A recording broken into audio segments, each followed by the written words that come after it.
So tell me about your shift into the healthcare industry. All right. So after I had reached a certain point in my career in real estate, I decided, look, it's time to make a change. Not just the company, but maybe even the industry. At the time, I didn't know what I wanted to do, but I was looking. Literally, if you check my email between the second half of 2019, I emailed like 600 different entities, like anything from EY to like to Abu Dhabi municipality. It was just about looking for a change. And thankfully, I got an opportunity from Mubadala Healthcare. What there was That was one of the opportunities I had. Another one paid better. I would have had two levels of reports. I would have had a team of like 60 to 70 people reporting to me, and everything about it said do that.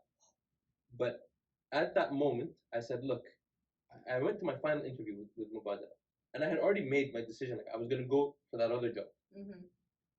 And then the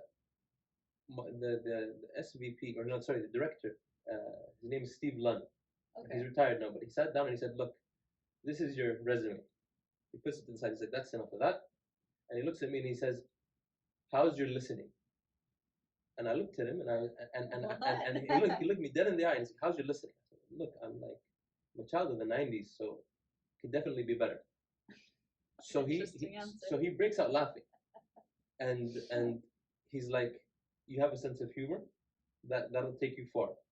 For real. So I'm looking at him and then that was the only question he asked me about me. And then the next half an hour he was talking about where he was going to go on holiday the day after.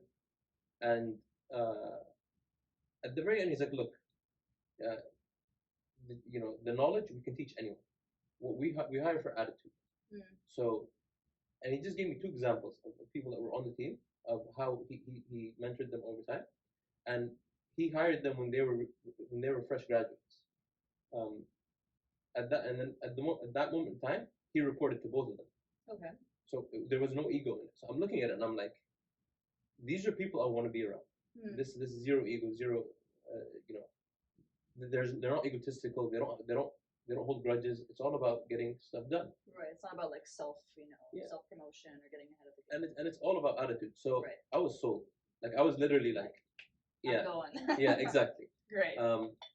And so I made the decision to join the healthcare team. 2 months, and I joined that team, and because I wanted to take it easy. I wanted to give back to society. Look, you want to make money out of everything, but a hospital is about making sure that old lady's health is good. That youngsters. Yeah, you went back to your community. Yeah, exactly. No one's gonna ride you because you didn't double charge or whatever it is, or because someone got off lightly on the patient. Because at the end of the day, this is people's health. Lo and behold, so that's November 2019. Okay. And then all of a sudden we hear about this thing coming out of Wuhan. And I'm sitting there and I'm a skeptic. I don't believe like this is even happening. So I'm sitting there, I'm like, I'm still gonna take it easy. Yeah. 3 months later, all of a sudden we're sitting at home, locked down, and not only are we locked down at home, but with this team, we're up front and center. We're all of a sudden one of the most important divisions within this multinational sovereign. Yeah, all eyes on you now. Yeah, and it wasn't even about, all right, now it's time to man up. It was a matter of, look, their people's lives are at risk. So I remember my boss, she called me. She's like, look, we really need to do something about this and make sure that so she said, look, we got a call from the Department of Health, and they pointed out that between the most vulnerable segment of society, which are people that are over 60 and have chronic diseases, 30 to 40% of them weren't getting care. Oh wow! So they were just because they were too afraid to leave the house. But these are people who have heart conditions, who have diabetes, who have all any and all of the above. So not getting the care they need means that their status will deteriorate. They'll get worse. Right. So we had to come up with a way to ensure that they continue to get care. This is coming from someone that doesn't even know what these people need in terms of care. I mean, yes, my father's a diabetic, so it hits home for me. But that's actually where I started. I said, look, we're going to break this down. I'm going to use the fact that I don't know healthcare, I'm not a pro, to my favor. And every step of the way of creating this program to ensure that there was a continuum of care for chronic patients in Abu Dhabi, I was imagining my father. who has diabetes, who has high blood pressure, and he's over 60. I was like, so what would my dad need? Right. What would my grandfather need? What would my uncle need? So it hit home. So we created this program, and believe it or not, during that crisis, I learned the business. I learned what was needed. I learned the intricacies of regulation.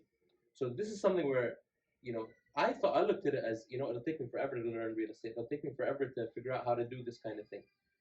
But at the end of the day, in the midst of crisis, there was a silver lining. I learned what would have taken me 3 years to learn. You learned on the spot. Yeah, on the spot.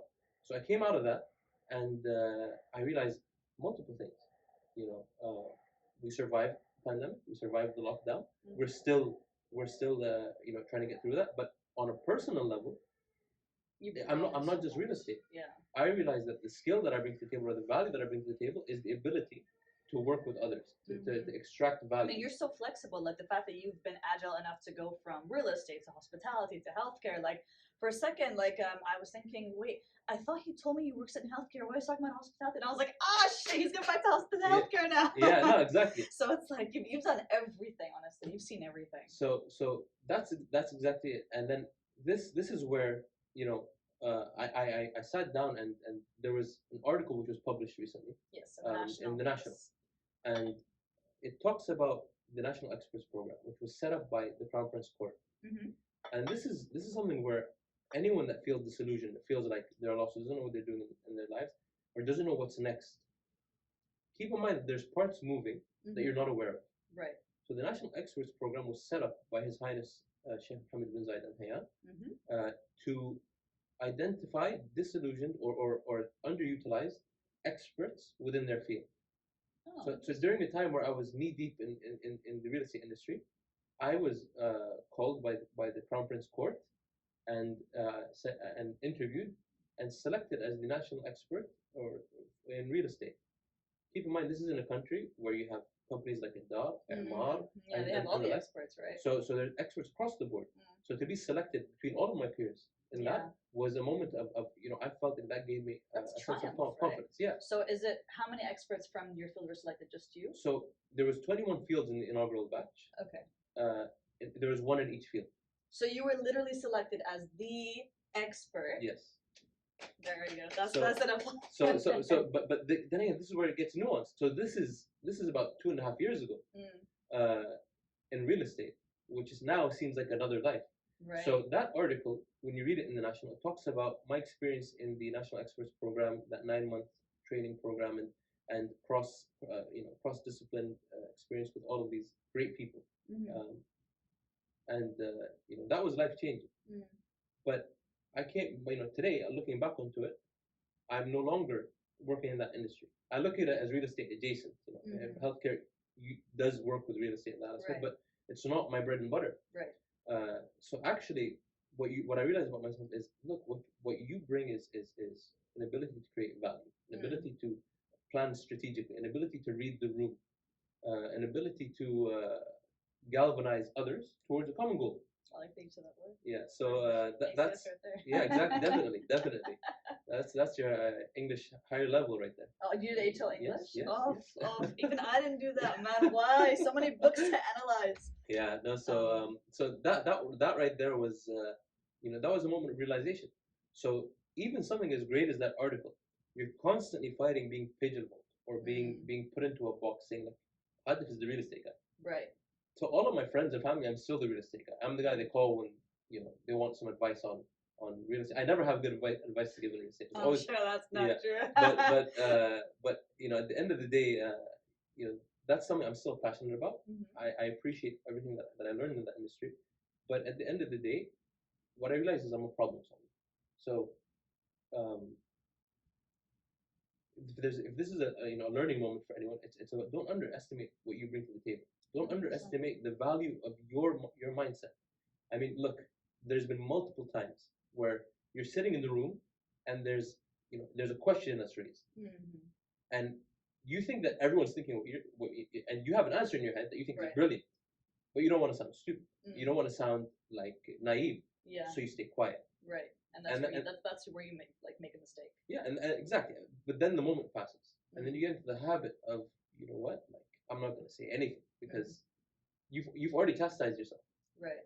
But what I learned the hard way is, look, when you speak out in that moment and you give your 2 cents, yeah, you might get some weird looks. Right. But just like what happened when I dropped that presentation on my director's desk, 2 years down the line. You never know where a small idea could grow into. Exactly. So that's something where I know that after this pandemic, there's a lot of people who are sort of in limbo. They're not aware, they're not sure where to go next. Or some people, their degree, they feel like it's no longer relevant to the workforce or whatever it may be. Look, this post-pandemic world is not the same one that we came into. Of course. But that's an opportunity. I truly believe. Look, there's something people talk about, the epicenter of a crisis. There's something in geology called a hypocenter. The difference between the epicenter and the hypocenter is the epicenter of an earthquake is what you see on the surface. Right. The hypocenter, and not to nerd out, but like this is something. The hypocenter is what happens where the tectonic plates actually hit. So it's the actual friction part. It's the point that causes this entire event. Okay, I see. So what I learned is the opportunity in a crisis is always at that hypocenter. It's what's causing that pain, what's causing that crisis, what's causing whatever challenge you're facing. That's where the opportunity lies. Because look, if you're going to solve what's on the surface, you have no idea what's causing it. So it's you could say it's root cause analysis or whatever it is, but no, it's identifying. Look, if I'm not happy in my life, there's a reason behind that. It has nothing to do with my pay. It might have something to do with my self-esteem. Might have something to do with where I'm at, socially. So look for the hypocenter of whatever is causing that crisis. People run from crisis too much. Right there. That is going to be the message of the day. Is it called Hypocenter? Hypocenter, yes. Look for the hypocenter, ladies and gentlemen. That's an amazing kind of message to give to the viewers. I think that it's a very inspirational and kind of motivational way to put the things into words. You have a wonderful way of putting things into words, by the way. Is there anything else you'd like to add before we end the episode? Go Vipers, and I still have a grudge against the American School of Dubai. Seriously? Still. Oh my god. I would just like to point out though that as you can see, the decor is ACS themed, and we have. Did you say that your siblings went to ACS? Yeah, as well? my siblings went to ACS. So my late brother graduated in 2002. My sister graduated in 2004, and my younger brother graduated in 2011. So we're Vipers through and through. Wow. But yeah, so lots of green going through these veins. That's amazing. Green going through your veins. I hope that's not. I'm just kidding. Thank you so much for being on this episode. I truly appreciate every single story you just told. I personally am much more motivated to be like, what can I do differently in my life? It's been an absolute pleasure. And if you guys have any questions for Hadif, or if you want to kind of talk to him about anything, please feel free to leave your comments below. Also, I'll be sharing his profile on my Instagram as well, so feel free to kind of follow him, reach out to him. And once again, a big thank you to the ACS alumni page for connecting us. If anybody would like to be on the show, please just send me a message and we'll make it happen.